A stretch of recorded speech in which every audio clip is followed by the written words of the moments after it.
আল্লাহর নবী একদিন বলতেছিলেন, সাহাবীরা রে, আমার কাছে তিনটা জিনিস প্রিয়।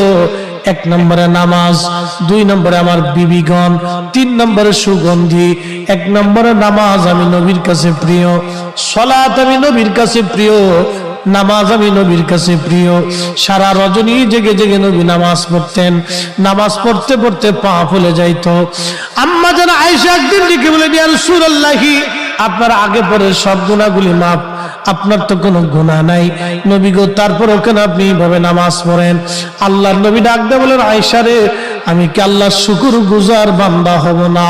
আমি কি আল্লাহর কৃতজ্ঞ বান্দা হব না? আমি কি রব্বে কারীমের দরবারে কৃতজ্ঞতা প্রকাশ করব না রে আয়েশা? আল্লাহর হাবিবের কাছে প্রিয় ইবাদতের নাম হলো সালাত, নামাজ। নামাজ হলো খুব দামি ইবাদত, পছন্দের ইবাদতের নাম সালাত, নামাজ। কঠিন মেহশরের মাঠে আল্লাহর আরশে আল্লাহ ছাড়া কোনো ছায়া থাকবে না। ওই ব্যক্তিকে আল্লাহ ছায়া দিয়ে দিবে যে ব্যক্তি নামাজ পড়ে মসজিদ থেকে বের হয়ে আসার পরে তার হৃদয়টা মসজিদের মধ্যে ঝুলিয়ে রেখে আসে।